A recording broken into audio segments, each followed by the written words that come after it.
Welcome to the fourth episode of Basics of Stock Market. Already stock market na enna adula yaarla invest பண்ணுவாங்க ஏன் வந்து ஸ்டாக்ஸ்ல invest பண்ணணும் கோல்ட்ல பண்ணாம இதுல invest பண்ணணும் இதுல இன்வெஸ்ட் பண்ணனும்னா அதுக்கான டைமிங் என்ன எப்போ ஓபன் ஆகி எப்போ க்ளோஸ் ஆகும் ஓபனிங் பிரைஸ் வந்து எப்படி வந்து ஃபிக்ஸ் ஆகுது க்ளோசிங் பிரைஸ் என்ன ஆகுது 3:30 க்கு மேல என்ன நடக்குது 9 to 9:15 என்ன நடக்குது எல்லாமே பார்த்துட்டோம். இப்போ நெக்ஸ்ட் வந்து ஒரு கம்பெனி ஏன் ஸ்டாக் மார்க்கெட்ல வரணும் அதுல வந்து ஐபிஓனா என்ன அதுவுமே நம்ம பார்த்துட்டோம்.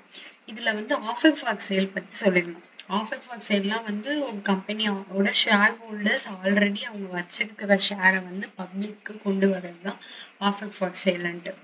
இப்போ சில வெப்சைட்ல எல்லாம் பாத்தீங்கன்னா வந்து ஆஃபர் ஃபார் சேல் வந்து ஐபிஓட சேர்ந்தே வரும். அந்த கம்பெனி அப்பதான் ஐபிஓக்குள்ள வரும். பிளஸ் ஆஃபர் ஃபார் சேல்னு சொல்லி ப்ரொமோட்டர்ஸ் வந்து ஷேரை செல் பண்றாங்க அப்படின்னு கொண்டு வருவாங்க. அது எப்படி நடக்குது? ஆல்ரெடி இருக்கிற ஷேரை தானே நம்ம ஆஃபர் ஃபார் சேல் கொண்டு வர முடியும்.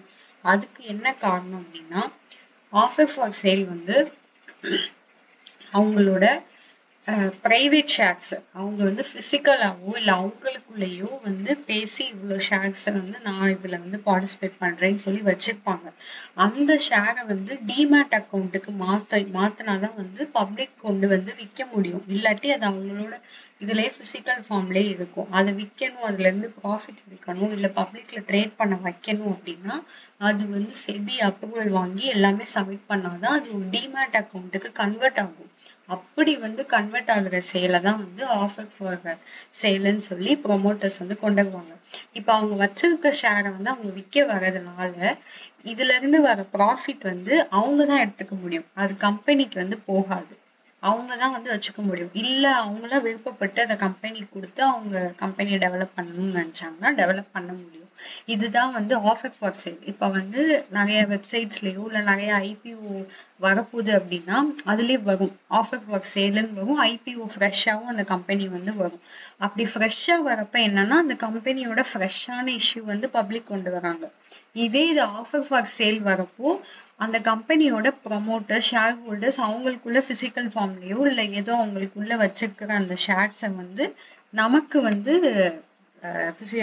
பப்ளிக் ட்ரேட் பண்ண வச்சோ இல்ல அதை விற்கிறதுக்காகவோ வந்து ஆஃபர் ஃபார் சேலுக்கு வந்து வருவாங்க.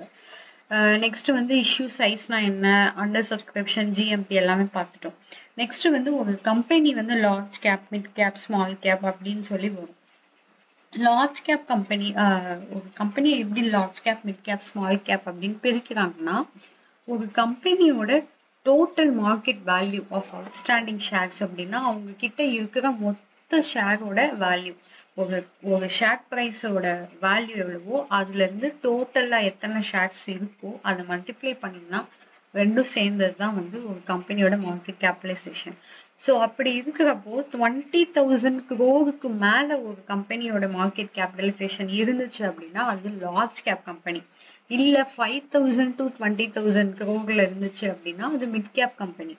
பிலோ 5,000 crore இருந்துச்சுன்னா அது ஸ்மால் கேப் கம்பெனி. அதை வந்து ரேங்க் வைஸ் பிரிப்பாங்க. லார்ஜ் கேப்ல ஃபர்ஸ்ட் 100 பிளேசஸ்ல இருக்கும்.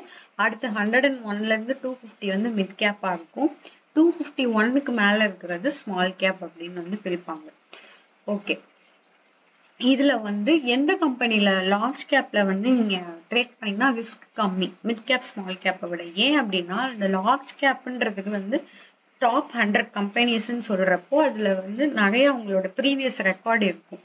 ரொம்ப வருஷமா அவங்க வந்து இந்த இண்டஸ்ட்ரியில இருக்கிறப்போ அவங்களுக்கான ரெக்கார்டு எல்லாமே கரெக்டா இருக்கும், ப்ராஃபிட் எல்லாமே கரெக்டா இருக்கும். ஸோ அதை வச்சு நீங்க அதுல ஃபிக்ஸ் பண்ண முடியும். இந்த கம்பெனில நம்ம வாங்கலாம் வைக்கலாம் அப்படின்னு சொல்லி நீங்க வந்து ஃபிக்ஸ் பண்ண முடியும். அது மட்டும் இல்லாம ஒரு மார்க்கெட் ஏறுதோ இல்ல இறங்குறப்போ வந்து ஷேர்ஸ் வந்து நிறைய இருக்கிறப்பதான் வந்து மார்க்கெட் ஏறினாலும் டக்குன்னு நிறைய பேர் வாங்குறப்போ வேகமா ஏறும், கம்மியா இறங்குறப்போ வந்து இதா இறங்கும். ஸோ வந்து இப்போ மார்க்கெட் டவுன்ல இருக்கு அப்படின்னா அது டவுன்ல இருந்து மார்க்கெட் வந்து புல்லிஷ்க்கு மாறுது, பியரிஷ்ல இருந்து புல்லிஷ்க்கு மாற போகுது அப்படின்னா மார்க்கெட் கொஞ்சம் கொஞ்சமா ஏறும். இதே இது நீங்க லார்ஜ் கேப்ல இன்வெஸ்ட் பண்ணிருந்தீங்கன்னா அந்த கம்பெனிஸ் எல்லாமே சீக்கிரமா ஏறிடும். ஏன்னா அங்க அதிகமான லிக்விடிட்டி ஷேர்ஸ் அதிகமா இருக்கும். இதே இது மிட் கேப் ஸ்மால் கேப் வந்து மெதுவா தான் ஏறும். ஸோ அதனாலதான் வந்து லார்ஜ் கேப்ல வந்து நீங்க இன்வெஸ்ட் பண்றது ரிஸ்க் கம்மி அப்படின்னு சொல்லுவாங்க. ஓகே, இப்போ வந்து இந்த எப்படி வந்து இப்போ டிமேட் அக்கௌண்ட் ஓபன் பண்ணி எப்படி இதெல்லாம் வந்து பண்றதுன்றத அடுத்த வீடியோல பார்க்கலாம். டிமேட் அக்கௌண்ட் ஓபன் பண்ணி அதுல எப்படி வந்து ஐபிஓ அப்ளை பண்றது எல்லாமே அடுத்த வீடியோல பார்க்கலாம். ஐபிஓனா வந்து அதுக்குன்னு ஒரு வெப்சைட் இருக்கு, சிட்டோகர்னு சொல்லியிருந்தோம். அந்த வெப்சைட்ல போய் எப்படி ஒரு ஐபிஓ டீடைல்ஸ் வந்து பார்த்துட்டு அதுல இருந்து எப்படி அப்ளை பண்றதுன்றத நெக்ஸ்ட் வீடியோல பார்க்கலாம். இந்த வீடியோல உங்களுக்கு ஆஃபர் ஃபார் சேல் பத்தியோ இல்ல ஏதாவது டவுட் இருந்துச்சு அப்படின்னா கீழே கமெண்ட் பண்ணுங்க, கண்டிப்பா நான் ரிப்ளை பண்ணுவேன். இப்போ வந்து உங்களுக்கு ஆஃபர் ஃபார் சேல் வந்து ஒரு கிளியரன்ஸ் கிடைச்சிருக்கும். இன்னும் வேற எதாவது டாபிக்காவது ஸ்டாக் மார்க்கெட் பத்தி ஏதாவது உங்களுக்கு எந்த டாபிக் பத்தியாவது வீடியோ வேணும் அப்படின்னா கமெண்ட் பண்ணுங்க, கண்டிப்பா நான் அது சம்பந்தமான வீடியோ நெக்ஸ்ட் வீடியோல போடுறேன்.